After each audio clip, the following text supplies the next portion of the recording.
খাবারের শেষ পাতে একটু মিষ্টি জিনিস না হলে যেন হয় না, হোক সেটা মিষ্টি অথবা দই অথবা পায়েস। আসসালামু আলাইকুম এভরিওয়ান, আমি নীলা কুকিং স্যার ব্লগ থেকে প্রতিদিনের মতো আপনাদের সাথে হাজির হয়েছি। এই যে আমি আজকে পায়েস অথবা ফিরনি যেটা আপনাকে বলে এটা আজকে তৈরি করে নেবো। অনেক দিন ধরে হচ্ছে সেই ঈদের সময় তৈরি করছি, আর তৈরি করা হয় না। আপনাদের ভাইয়া বলতেছে একটু পায়েস রান্না করো। এই তো এখানে আমি হচ্ছে 1.5 কেজি দুধ নিয়েছি, দুধটা খুব ভালো করে জাল, এর মধ্যে হচ্ছে আমি হাফ কাপের একটু বেশি হচ্ছে পোলাও চাল নিয়েছি। চালটাকে আমি প্রায় 1 ঘন্টার মধ্যে ভিজিয়ে রেখেছি, তারপরে হাত দিয়ে একটু কষলালে কিন্তু এটা ভেঙে যায়, হাত ভাঙা হয়ে যায়, অথবা আপনার ব্লেন্ডার মেশিনে হাফ ভাঙা করে নিতে পারেন। এই তো এখন আমি হচ্ছে এক পর্যায়ে দেখা দুধ জ্বালাতে যেতে এক পর্যায়ে হচ্ছে চালটা সিদ্ধ হয়ে যাবে। আর এখানে দেখুন আমি ফ্লেভারের জন্য হচ্ছে এলাচ দিয়ে দিয়েছি। এলাচ একটু সুন্দর একটা ফ্লেভার, আমি এলাচটাকে ফাটাই নিইনি, আস্ত এলাচ দিয়েছি, এটা লাস্টের থেকে আমি নামিয়ে ফেলবো। চালটা যখন সিদ্ধ হয়ে আসবে তখন হচ্ছে আমি এখানে খেজুরের গুড় দিয়ে দিয়েছি। এটা আমি সরাসরি গরম দুধের মধ্যে দিয়েছি, কারণ আমার এই গুড়টা খুবই ভালো, এটা দুধের সাথে ফাটবে না। আপনাদের যদি এরকম সন্দেহ থাকে তাহলে অবশ্যই গুড়টাকে আগে জ্বালিয়ে ঠান্ডা করে তারপরে মিক্স করবেন। তারপরে আমি মিষ্টির ব্যালেন্সটা এবং দুধের ঘনত্ব আনার জন্য হচ্ছে কন্ডেন্স মিল্ক ব্যবহার করেছি। এতে করে হচ্ছে কি এটা একটা ক্রিম স্ট্রাকচার চলে আসছে। দেখুন কতটা সুন্দর ঘন এবং কতটা সুন্দর কালার এসেছে, একদম একটু ঘন একটা, যেমন একটা ঘেয়া কালার কেমন আসছে সেরকম একটা কালার চলে এসেছে। এখন এর মধ্যে আমি দিয়ে দিব সাজানোর জন্য হচ্ছে কিশমিশ, কাজু বাদাম, কাঠবাদাম এবং খেজুর কুচি কুচি করে কেটে একটু গার্নিশের জন্য দিয়ে দিব। এটাকে আমি কিছুক্ষণ 5-6 ঘন্টা ফ্রিজে রেখে একদম ঠান্ডা করে পরিবেশন করবো। ঠান্ডা ঠান্ডা খেলে মনে হবে যে আপনি একটা আইসক্রিম খাচ্ছেন।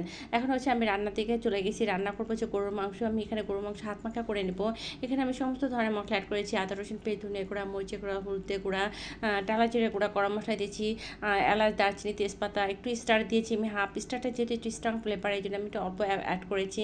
লবঙ্গ, গোলমরিচ সব কিছু দিয়ে আমি খুব ভালোভাবে পেঁয়াজ, লবণ স্বাদ মতো দিয়ে আধা ঘন্টার মতো এটা আমি মেখে রাখবো। আধা ঘন্টা পর এটাকে হচ্ছে আমি চুলায় বসিয়ে প্রথমে এটা হাইটে রান্না করে তারপর যখন পানি ছেড়ে দেবে তখন হচ্ছে আমি ওই পানিতে হচ্ছে গোশটাকে সিদ্ধ হয়ে যাবে। সিদ্ধ হয়ে যাওয়ার পর আমি এক পর্যায়ের মধ্যে আলু দিয়ে দেবো। যেটা আমি একটা খিচুড়ির সাথে পরিবেশন করবো সেজন্য আলুও দেবো, একটু ঝোল ঝোল রাখবো, কারণ খিচুড়ির সাথে একটু ঝোল ঝোল হলে কিন্তু আসলে কিন্তু খুব ভালো লাগে গরুর মাংস। এখন দেখুন যে গোশটা অলরেডি সিদ্ধ হয়ে গেছে, এখন আমি হচ্ছে ঝোলে পানি দিয়ে দিব। কষা কষা হয়ে গেছে একদম।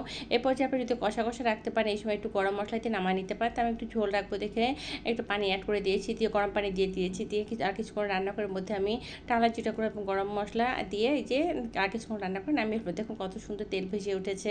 আর এখন হচ্ছে আমি খিচুড়িটা রান্না করে ফেলবো। খিচুড়ি যেহেতু খিচুড়ির সাথে যেহেতু পরিবেশন করবো, খিচুড়িটা পুরোটা দেখালাম না। এই তো খিচুড়ি রান্না প্রায় শেষ হয়ে গেছে। এটা আমি দমে রেখেছিলাম 20 থেকে 30 মিনিট। তা রাখার পর যেরকম দেখো কত সুন্দর পারফেক্ট এবং ঝরঝরা হয়েছে। আসলে অনেকটা বেলা হয়ে গেছে, দুপুরে খাওয়ার টাইমে প্রায় পার হয়ে যাচ্ছে। আমি হচ্ছে তাড়াতাড়ি হচ্ছে যেহেতু আমাদের আগে বলেছি চুলা একটা ইলেকট্রিক চুলা রান্না করা লাগে, তো এইভাবে হচ্ছে গ্যাসও থাকে না, যার জন্য এটা অনেক কষ্ট হয়ে যায়। রান্না একটু দেরিতে আসলে সব কিছু আসলে দেরি হয়ে যায়। এই তো এখন বাচ্চাদের খাবার দিয়ে দিচ্ছি আমি। ছোটোটা খাবে এখন, ওর হচ্ছে খুব খিদে পেয়েছে, অনেকটা দুপুর হয়ে গেছে।